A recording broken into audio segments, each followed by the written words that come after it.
আজকে আমরা এমন খাবার বানিয়েছি যেটা ও খেতে পারবে, অবভিয়াসলি ও অত তেল মশলাটা খাচ্ছে না। এবং এটাতে বেশি তেল নেই, আমি ওটাই বলতে যাচ্ছিলাম। হ্যাঁ, অবভিয়াসলি বাইরের লেয়ারটাও খাচ্ছে না। চিকেন, এটা ড্রামস্টিক, আর এটা ওই সব মশলা টশলা দিয়ে ম্যারিনেট করে এয়ার ফ্রায়ারে দেওয়া, তো ভেরি হেলদি। আর আমরা প্রায় 10-12টা চিকেন এরকম ড্রামস্টিক, 10-12টা, হ্যাঁ 12টা চিকেন, আর তার মধ্যে মোস্ট প্রবলি বোধ হয় 1-1.5 টেবিল স্পুন অয়েল, আর অয়েলই নেই, এয়ার ফ্রায়ারে বানানো, তো অয়েল দিতেই লাগেনি। হাই প্রোটিন ডায়েট, এবং আমরা যেদিনকে রান্না করতে ইচ্ছে করে না আমরা এটা খাই রাত্রিবেলা, মোস্টলি রাত্রিবেলা এটা খাই। এটা রেসিপি কিন্তু আলাদা আলাদা কিছু না, আমি জানি অনেকেই তোমরা বলবে দাদা রেসিপি দাও, আলাদা কিচ্ছু না। আদা রসুন বাটা, ধনে জিরে গুঁড়ো, এইসব মোটামুটি যা যা সামনে পাই দিয়ে করে দিই, কিন্তু খেতে ভালো হয়েছে বল।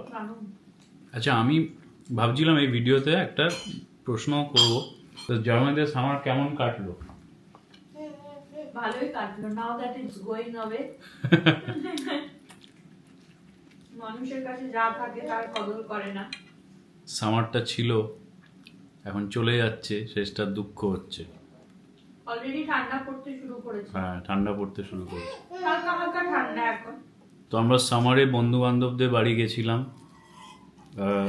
একজন আমাদের অফিসের কলিগের বাড়ি গেছিলাম, সেখানে আবার ও বারবিকিউ করেছিল, মনে আছে? হ্যাঁ, তারপর আমার আইবিএম এর এক পুরনো কলিগ, তার সাথে আবার দেখা হলো, তাদের বাড়িতে গেলাম, পুটু কত আনন্দ করলো। এছাড়া আমরা একটা সামার ফেস্টে গেছিলাম, এগুলো তোমাদেরকে দেখানো হয়নি। আমরা বার্লিনে ইগনাইট বলে একটা গ্রুপ আছে, ওরা আমাদেরকে জানিয়েছিল যে আমাদের সামার ইভেন্ট হচ্ছে, তো আমরা ওখানে গেছিলাম। ওখানে দারুণ খাওয়া দাওয়া হয়েছিল, স্টল ফল বসেছিল, লাইভ পারফরমেন্স হয়েছিল, ওটাও বেশ ভালো লেগেছিল।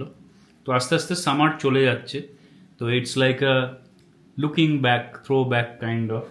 এই অগাস্ট মাস শেষ হবে, সামার শেষ, সেপ্টেম্বর থেকে আস্তে আস্তে ঠান্ডা পড়তে শুরু করবে। সেই ঠান্ডা শেষ হবে গিয়ে পরের বছর সামারে, জুন মাসে। যাই হোক, ভালোই সামার কাটলো জার্মানিতে।